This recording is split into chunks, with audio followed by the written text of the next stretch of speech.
On les appelle à tort des clichés, des poncifs, alors que ce sont des figures de style essentielles au cinéma. Ce sont ces scènes, ces images, qu'on a déjà vues 100 fois, mais qui sont à chaque fois différentes. Ce sont comme de petits motifs musicaux qu'on entendrait de film en film et qui font dialoguer les films entre eux. Ces images, ce sont des tropes culturelles qui nous racontent une histoire souterraine du cinéma. Bienvenue dans Déjà Vu.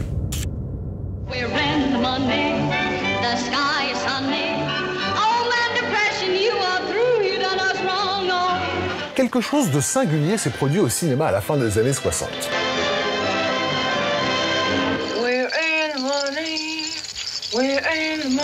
Non, il ne s'agit pas spécialement du nouvel Hollywood.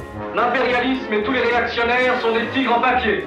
Non, ce n'est pas spécialement l'impact international de la nouvelle vague française. Non, ce n'est pas spécifiquement lié au rayonnement du cinéma italien de Fellini à Visconti en passant par Antonioni. Yes, yes. C'est tout cela à la fois et bien plus encore. À la fin des années 60, une superproduction hollywoodienne grand public a pu s'autoriser cela.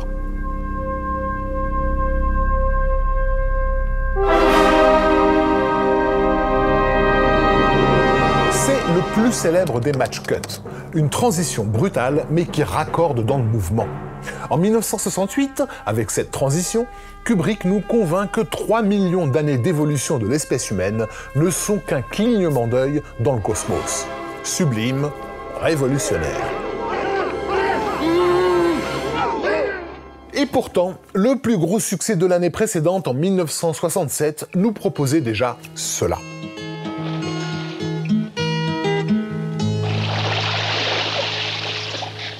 Un autre match cut qui nous disait tout ce qu'il y a à savoir sur le sentiment de vacuité du héros du lauréat, sans nous tartiner de dialogues psychologisants. Et pourtant, l'année précédente, en 1966, un western ahurissant faisait fi de toute logique spatiale et projetait littéralement son héros du monde des vivants au monde des morts pour nous préparer à un duel véritablement biblique entre l'homme, tiraillé entre le bien et le mal, un truand qui se cherche entre le bon et la brute. Ce qui se produit en fait à la fin des années 60, c'est que le cinéma s'adresse dorénavant à des gens qui sont tous nés avec le cinéma, qui savent intuitivement que les films sont des objets pensés, planifiés, fabriqués. Un public qui ne sera pas déstabilisé par le symbolisme d'un raccord de montage. Le public dit primitif, celui des premières heures du cinématographe, avait besoin d'un fondu au noir, ou mieux encore, d'une fermeture à l'iris qui était faite directement à la prise de vue par le caméraman. Pour ce public, le cinéma était encore du théâtre, quelque chose qui se produisait en direct devant lui, et l'iris, c'était le rideau qui s'ouvre et qui se ferme. Et lorsque ce public a fini par assimiler que le cinéma était une projection, c'est-à-dire un songe sur l'écran, alors c'est un effet tout à fait onirique qui a assuré les transitions. Le fameux fondu enchaîné, indissociable du flashback, la suggestion que le réel part en fumée alors que l'on pénètre dans l'esprit du protagoniste. Une des plus célèbres transitions créatives des années 30-40 est celle du Magicien d'Oz qui fait passer le film du noir et blanc à la couleur. Mais toute la promotion du film avait pris le temps de préparer le public à un tel choc visuel.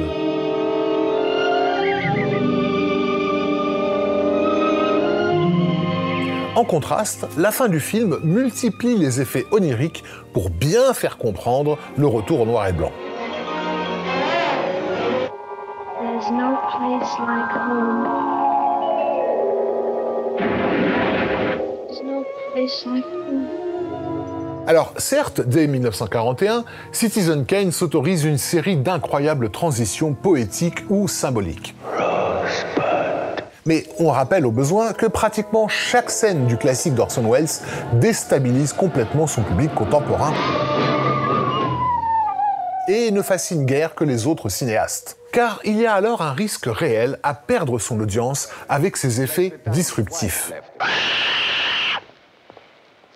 Dans Le Colonel Blimp, Michael Powell et Emeric Pressburger s'attardent de très longues secondes au-dessus de l'eau de la piscine pour bien laisser le temps au public de se préparer au choc et de réaliser que le vieil homme qui a plongé et le jeune homme qui émerge sont bien le même personnage 40 ans auparavant. Il faudra un monteur de formation, et pas n'importe lequel, pour bousculer durablement ces conventions. Lorsqu'il est promu réalisateur, David Lean est déjà considéré comme le plus grand monteur en activité en Angleterre. Et ses succès internationaux vont accoutumer très doucement le public à faire de grands bonds dans l'espace et dans le temps. Comme ici, dans le pont de la rivière Kwai, lorsqu'un prisonnier s'inquiète d'un ami qui s'est évadé il y a plusieurs jours, craignant que le soleil n'ait fini par tuer son camarade. Rien de spectaculaire ici, un simple champ contre champ en point of view.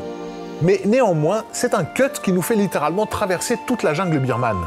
Une transition quasi invisible, mais qui révèle à l'époque d'une maîtrise ahurissante de la grammaire filmique et surtout, la capacité à la faire accepter par le public. You'll find that pretty creatures do ugly things to people.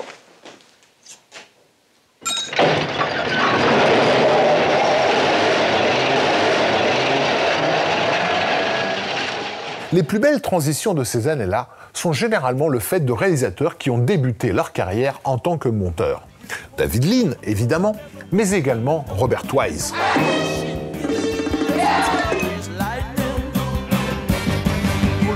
Et rappelons, car c'est important, le caractère le plus souvent onirique de ces cuts.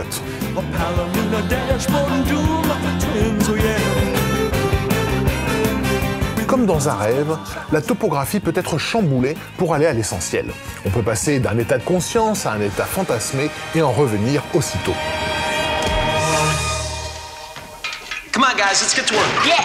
D'une certaine manière, la transition nous suggère que l'univers du film n'est pas soumis aux règles physiques de notre réel.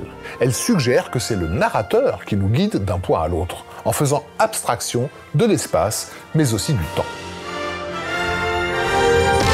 Et que parfois, le narrateur, il a juste envie de jouer avec les limites de la censure dans une comédie familiale.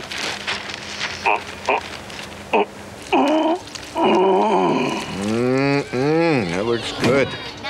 Here you go, Colonel. Very good, Malcolm. Thank you. Parvenu à la fin des années 90, le public sera tellement accoutumé à ces bons cantiques expérimentés depuis les années 60 qu'il pourra suivre sans aucune difficulté des scènes qui auraient été parfaitement incompréhensibles quelques décennies plus tôt.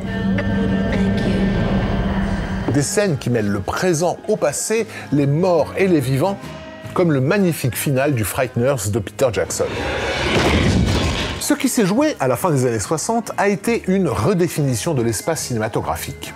Cet espace, il était jusque-là soumis aux règles de conjonction de coordination de type « mais où est donc Orny car ?»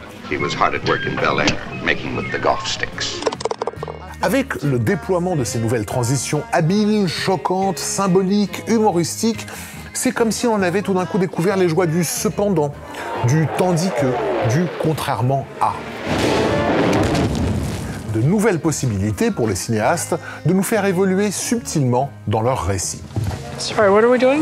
I told you like 50 times. We're going to this party, retard. Il est donc temps de remercier David Lean et sa monteuse Anne Vicotz pour avoir véritablement ouvert cette décennie de la rupture et mis le feu à ces fameuses années 60 en craquant une allumette. Colonel, you better take a look at this radar. What is it, son? I don't know, sir, but it looks like a giant dick. Yeah. Take a look at it starboard. Oh my God, it looks like a huge... Pecker! Oh, where? Wait, that's not a woodpecker. It looks like someone's... Privates! We have reports of an unidentified flying object. It is a long, smooth shaft, complete with 2 balls. What is that? That looks just like an enormous... Wang, pay attention. I was distracted by that enormous flying... Willie. Yeah. What's that? Well, it looks like a giant... Johnson.